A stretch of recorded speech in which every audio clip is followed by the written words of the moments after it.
Class 7 Bihar board गणित की नई पुस्तक जिसमें प्रश्नावली है 4.1। हमें इसमें टोटल 6 सवाल हल करने हैं। आइए प्रारंभ करते हैं।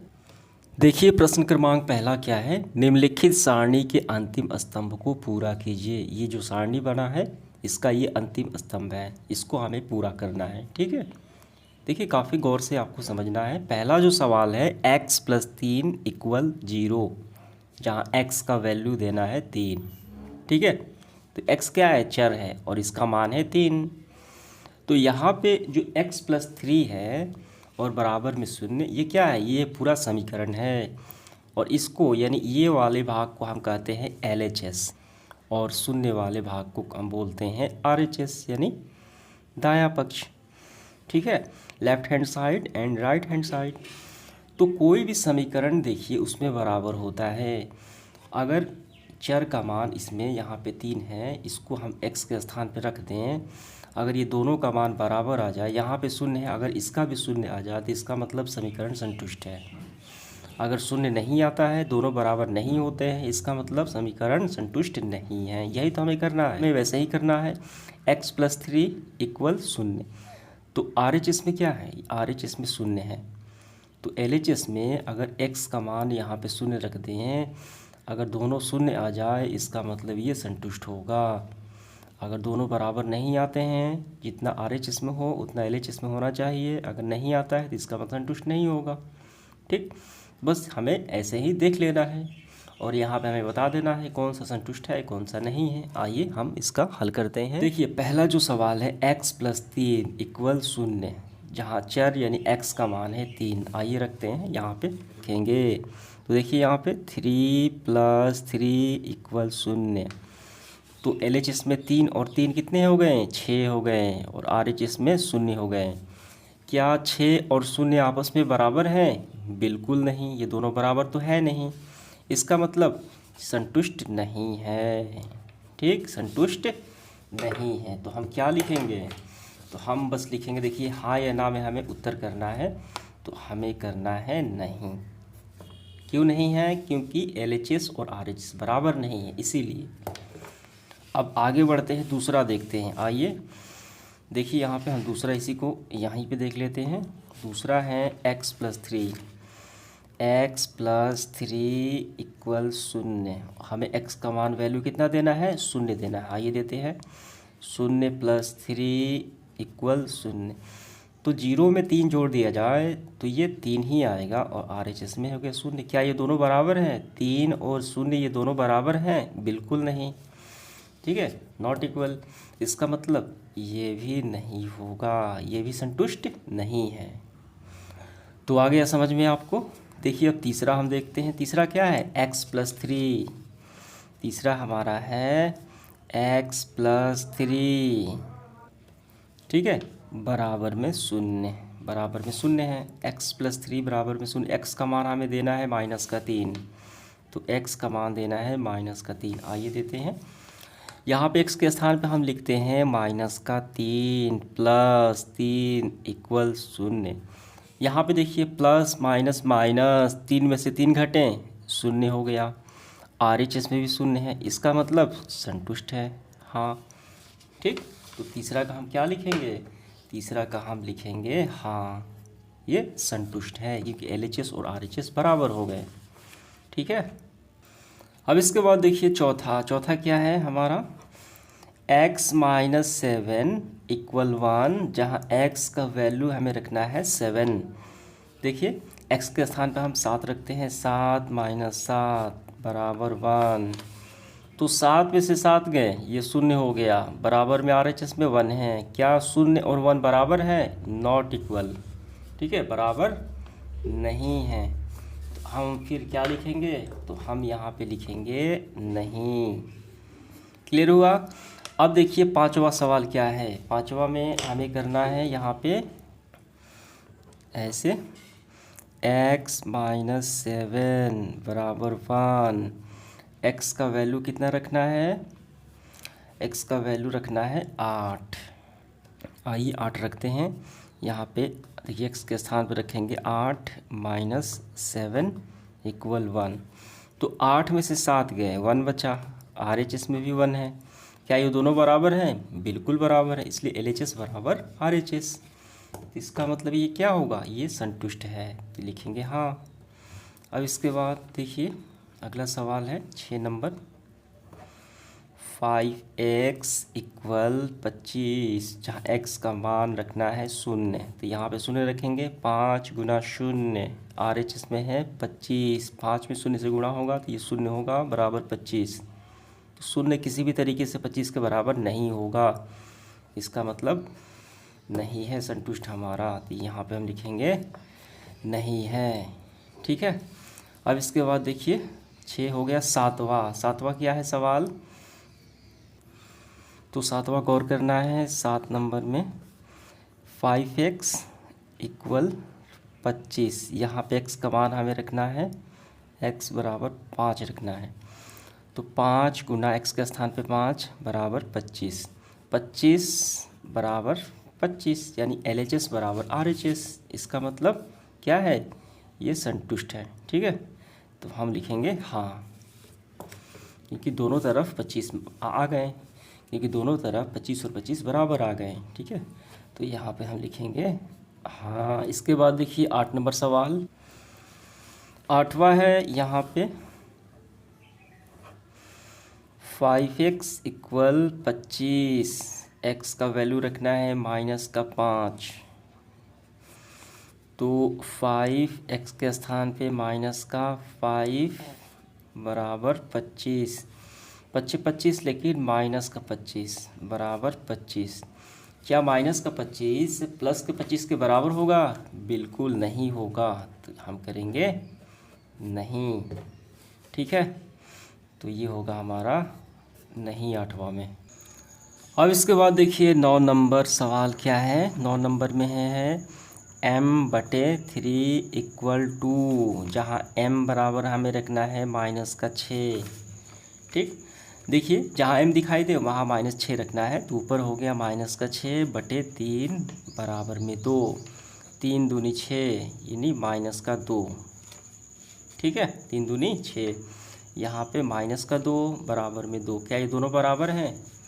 क्या ये दोनों बराबर हो गए? नहीं, यहाँ पे -2 है, यहाँ पे सिर्फ 2 है, इसलिए बराबर नहीं है, यानी संतुष्ट नहीं है। ठीक है, तो 9 नंबर में भी क्या होगा? नहीं होगा। इसके बाद देखिए 10 नंबर सवाल क्या है। 10 नंबर में है m/3 बराबर में 2, और हमें m के स्थान पे रखना है 0। ठीक, तो 0/3 बराबर में 2, तो आइए 0 को 3 से भाग दिया जाए तो यहाँ पे हमारा 3 ही आएगा। ठीक है, बराबर में 2। ठीक, तो किसी भी तरीके से 3 जो है 2 के बराबर नहीं है। ठीक, तो ये भी परिभाषित नहीं हो गया, तो ये भी क्या है? संतुष्ट नहीं है। ठीक, 10 में क्या है? नहीं होगा। इसके बाद देखिए 11 नंबर सवाल। देखिए 11 नंबर सवाल में है कि m/3 इक्वल 2, जहाँ m का मान हमें रखना है 6। तो आइए 6 रखते हैं, तो 6/3 बराबर 2, 3 दूनी 6, 2 आ गया, तो यहाँ भी 2 और उस तरफ भी 2, यानी LHS बराबर RHS। इसका मतलब संतुष्ट है। तो 11 में क्या होगा? संतुष्ट हाँ, यहाँ पे हाँ लिखना है। तो इस तरीके से हमने ये प्रश्न क्रमांक पहला जो है काफ़ी आसानी से हल कर लिया। देखिए कितने संतुष्ट हैं इसमें। इसमें संतुष्ट है तीसरा, 5वां, इसके बाद 5वां के बाद हो गया आपका 7वां, और इसके बाद 11, और बाकी सारे संतुष्ट नहीं हैं। क्लियर हुआ? इसके बाद देखिए आगे बढ़ते हुए हम सवाल नंबर दूसरा देखेंगे, जो बेहद आसान और सरल प्रश्न है, बशर्ते आपको थोड़े से ध्यान देने हैं। देखिए, जांच कीजिए कि कोष्ठकों में दिए हुए मान दिए गए संगत समीकरणों के हल है या नहीं। तो यहाँ पे पहले नंबर में देखिए n के स्थान पे 1 दिया है। ठीक, तो अगर n के स्थान पे अगर 1 रख दें, LHS का मान अगर RHS के बराबर आ जाए, यानी LHS बराबर RH, जैसे हमने पहले सवाल में हल किया है कि अगर LHS और RHS बराबर आता था तो हम बोलते थे कि वो संतुष्ट है। ठीक है, ठीक वैसा ही करना है, थोड़ा सा भी चेंज नहीं है।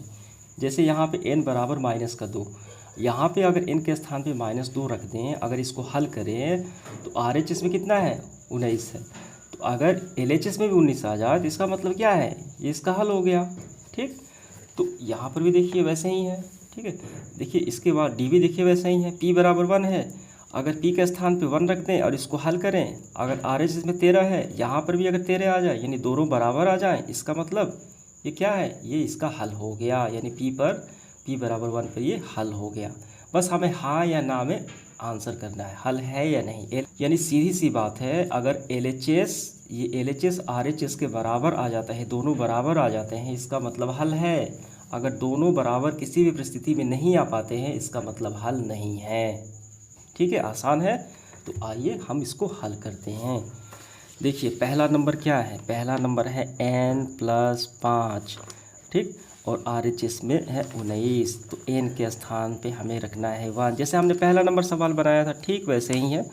तो n के स्थान पे क्या रखेंगे, 1 रखेंगे।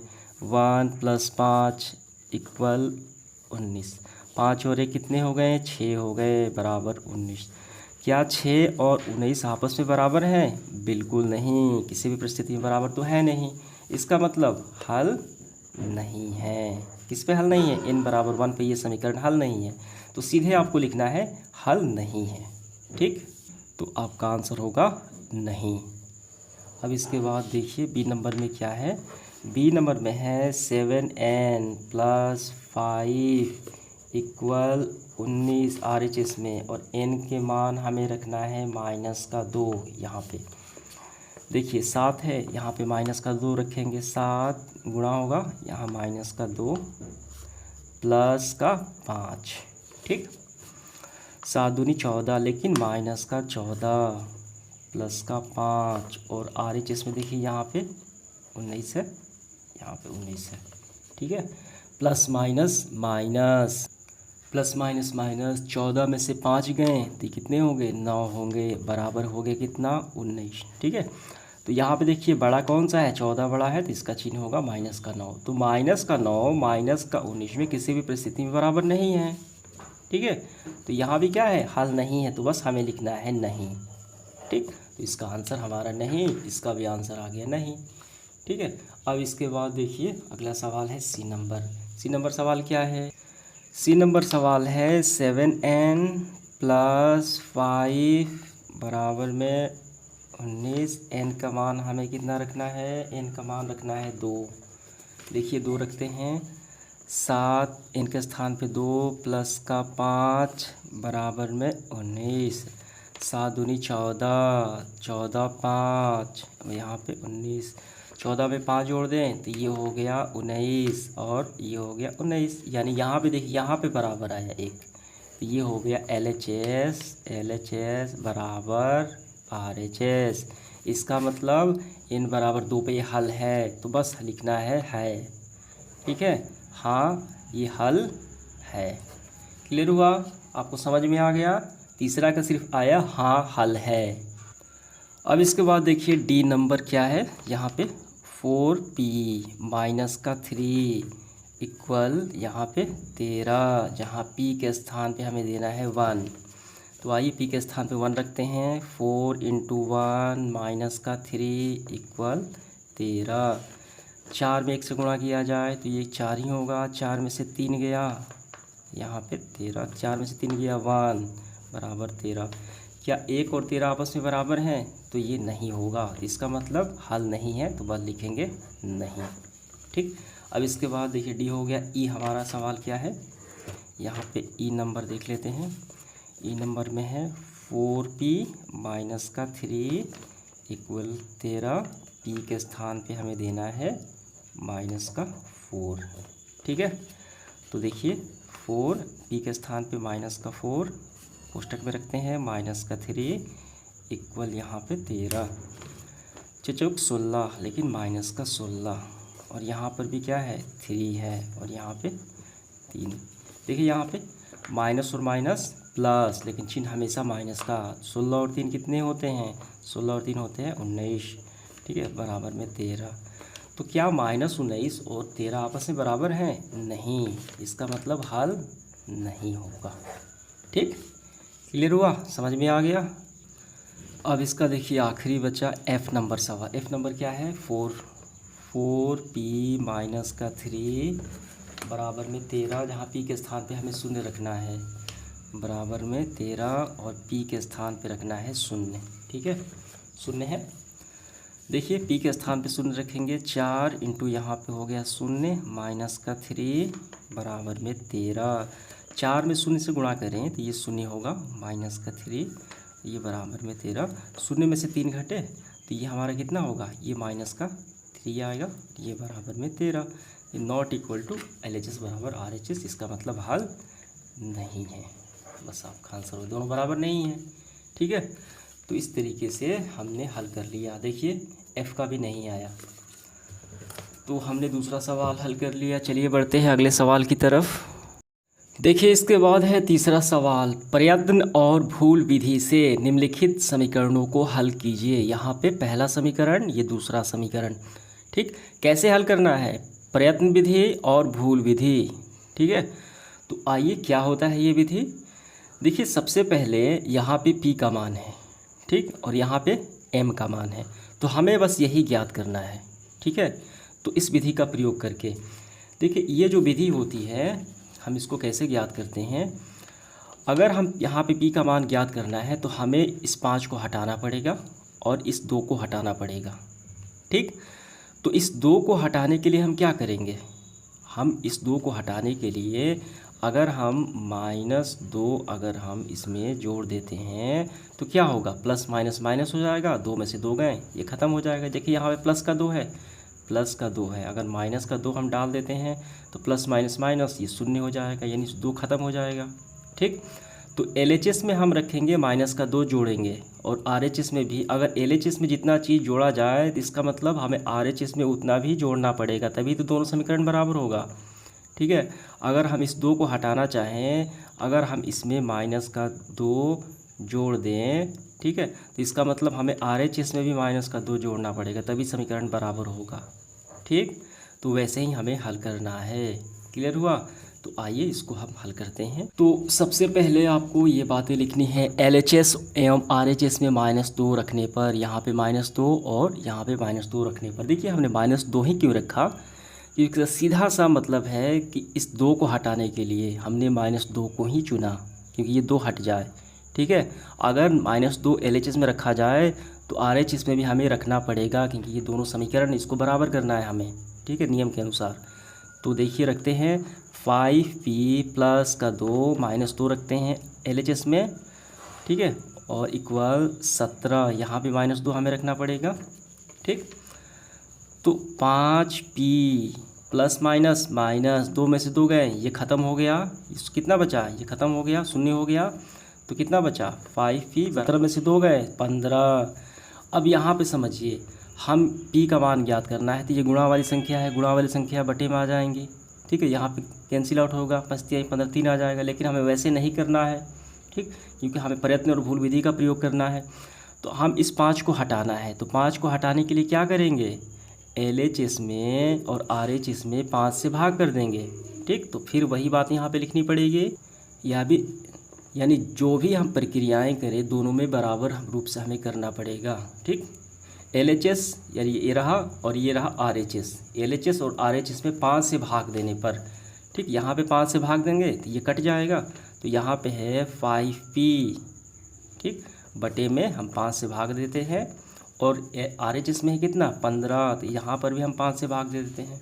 देखिए 5 से 5 कैंसिल आउट, p बराबर यहाँ पे 5 3 15 3, तो p बराबर 3 आ गया। ऐसे हमें हल करना है। क्लियर हुआ? तो इस तरीके से ये आपका पूरा हल हो गया पहले का। आइए हम हल करते हैं अब इसका दूसरा सवाल। ये देखिए दूसरे नंबर सवाल में है 3m - 14 = 4। तो यहाँ पे प्रयत्न और भूल विधि के द्वारा तो हम क्या करेंगे? हम इस 3 को हटाएंगे, ठीक, और ये -14 को हटाएंगे, जैसे हमने इस 2 को हटाया था। ठीक है, तो इस -14 को हटाने के लिए अगर +14 यहाँ पे जोड़ दिया जाए, ठीक है, तो यहाँ पर भी जोड़ना पड़ेगा, और RHS या LHS और RHS दोनों में जोड़ना पड़ेगा। +14 जोड़ दिया जाए तो प्लस माइनस माइनस हो जाएगा, ये शून्य हो जाएगा। ठीक है, तो यही हमें करना पड़ेगा, पहले इस 14 को हटाना पड़ेगा। तो हमें पहले ये लाइन लिखना है। देखिए आपको लिखना है LHS, ये रहा LHS, एवं RHS, ये रहा RHS में +14 रखने पर यानी जोड़ने पर। ठीक, तो आइए हम जोड़ते हैं।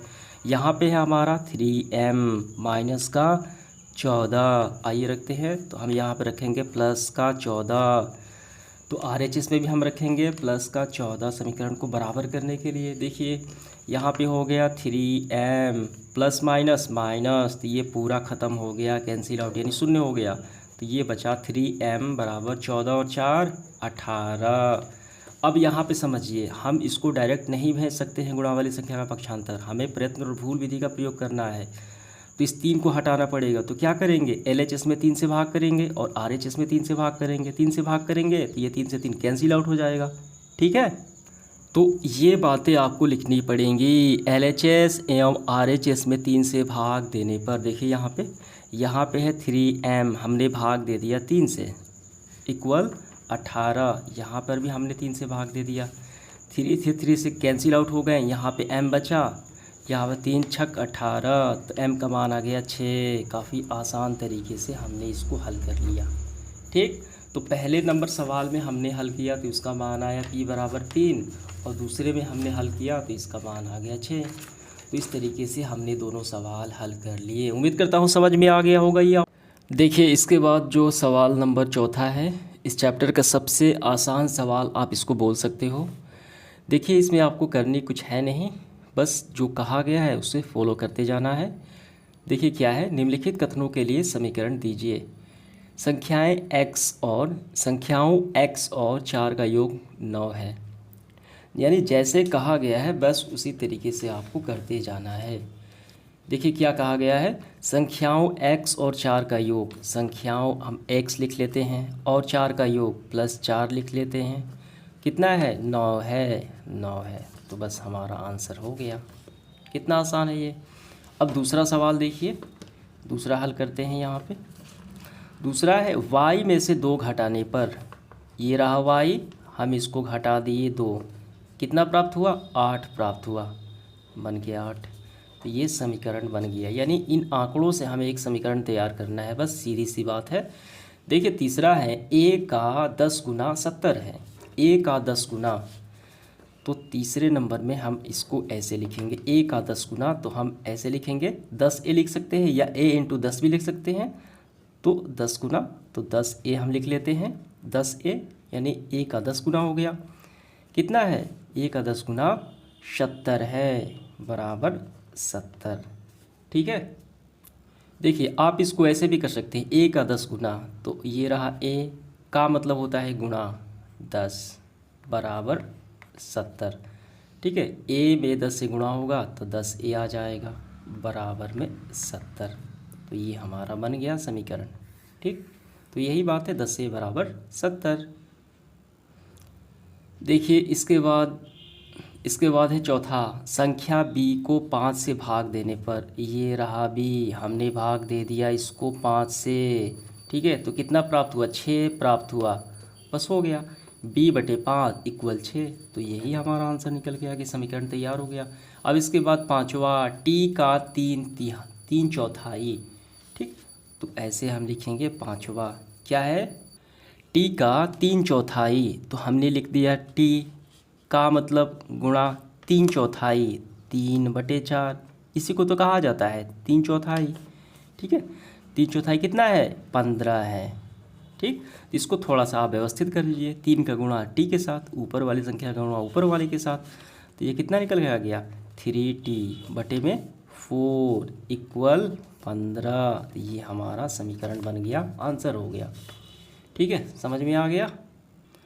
अब देखिए 6 नंबर सवाल क्या कहता है, m का 7 गुना, तो हमने लिख दिया m का मतलब होता है गुणा, 7 गुना तो 7 लिखते हैं, और 7 का योगफल, अब इसमें +7 का योगफल कितना देता है, 77 देता है।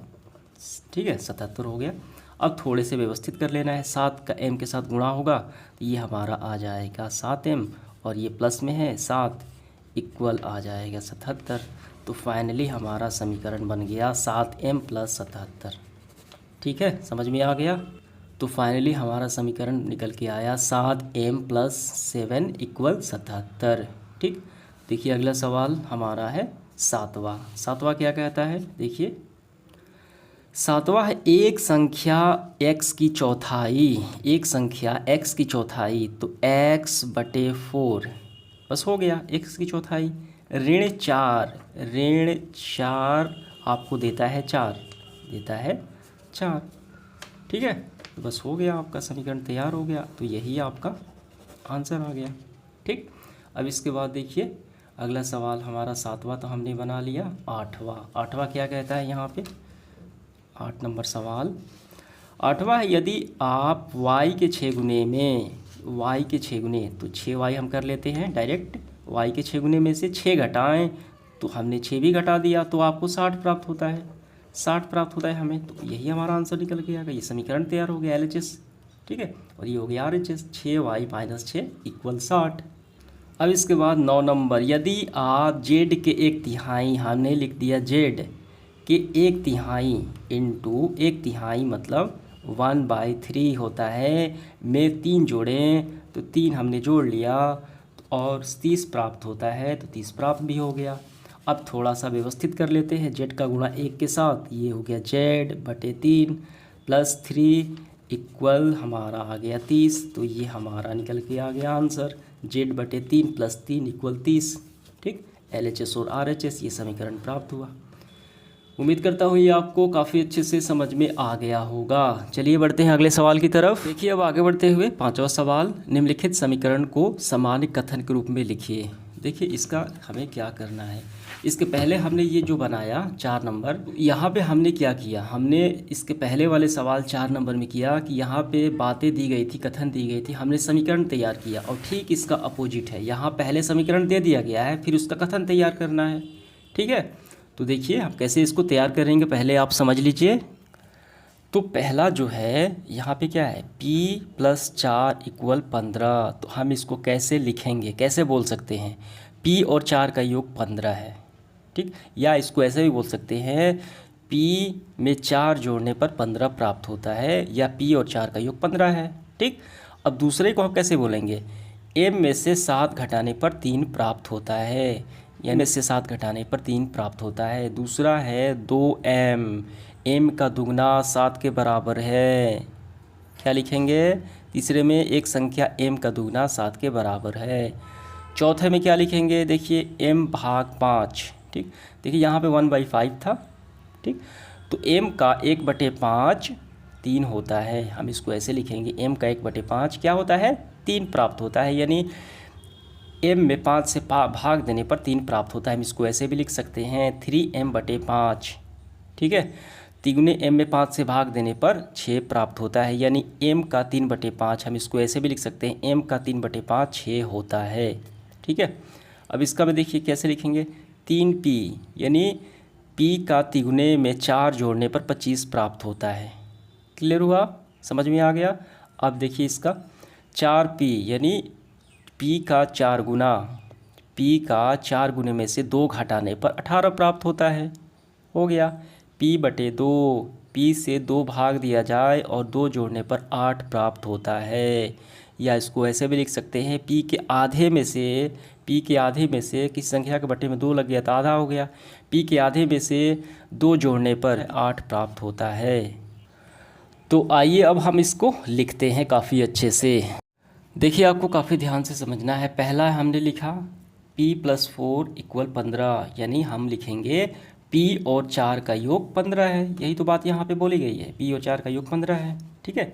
अब देखिए दूसरा है कहाँ, दूसरा m - 7 = 3, m में से 7 घटाने पर 3 प्राप्त होता है, हो गया। तीसरा हम लिखेंगे 2m = 7, ठीक, तो m का दुगना, एक संख्या m का दुगना 7 है, हो गया। चौथा है हमारा m/5, एक संख्या m का 1/5 3 होता है, या आप इसको ऐसे भी बोल सकते हैं m में 5 से भाग देने पर 3 प्राप्त होता है, ठीक। अब यहाँ पे देखिए 3m, तिगुने m से 5 से भाग देने पर 6 प्राप्त होता है, या आप ऐसे इसको ऐसे भी बोल सकते हैं, संख्या m का 3/5 6 प्राप्त होता है, ठीक है। अब इसके बाद 6 नंबर 3p, p के 3 गुना, ठीक, 4 जोड़ने पर, 4 हमने जोड़ दिया, कितना प्राप्त हुआ, 25 प्राप्त होता है। अब यहाँ पे 4p यानी p के 4 गुने में से 2 घटाने पर, 2 घटाया गया है, इक्वल्स 18, 18 प्राप्त होता है। अब इसके बाद देखिए आखिरी 8वां p/2। देखिए बटे का 2 का मतलब होता है आधा, ठीक। जैसे यहाँ पे 10/2 कर दे तो इसका मतलब क्या होगा, 10 का आधा, 5 हो गया, ठीक। तो p/2, p के आधे में से 2 जोड़ने पर 8 मिलता है। आप इसको ऐसे ही बोल सकते हैं, p में 2 से भाग देने पर और 2 जोड़ने पर 8 प्राप्त होता है। आप इसको ऐसे भी लिख सकते हैं। तो इस तरीके से हम इसका हल कर चुके हैं, ठीक। उम्मीद करता हूँ ये आपको समझ में आ गया होगा सभी। आइए बढ़ते हैं इसके आखिरी सेशन सवाल नंबर 6 की तरफ। देखिए इसके बाद 6 नंबर सवाल में हमें इसमें 4 सवाल हल करने हैं। तो यहाँ पे जो सूचनाएं दी गई हैं उसके आधार पे हमें समीकरण तैयार करना है। ये बेहद आसान है। देखिए क्या है, पहला इरफान कहता, आपको काफ़ी ध्यान से यहाँ पे समझना है। इरफान कहता है कि उसके पास, परमीत के पास जितने कच्चे हैं उसके 5 गुने से 7 अधिक कच्चे हैं। इरफान के पास 37 कच्चे हैं, ठीक। तो परमीत के कच्चों की संख्या को लीजिए m हमें मानना है। तो सबसे पहला काम आपको देखिए करना है कि इरफान कहता है कि उसके पास, परमीत के पास जितने कच्चे हैं, तो परमीत के पास कितने कच्चे वो तो हमें मालूम नहीं, तो हमें मानना पड़ेगा m। तो हम क्या लिखेंगे, माना परमीत के कच्चों की संख्या m, हमें m लेना है, यहाँ पे कहा गया है, ठीक।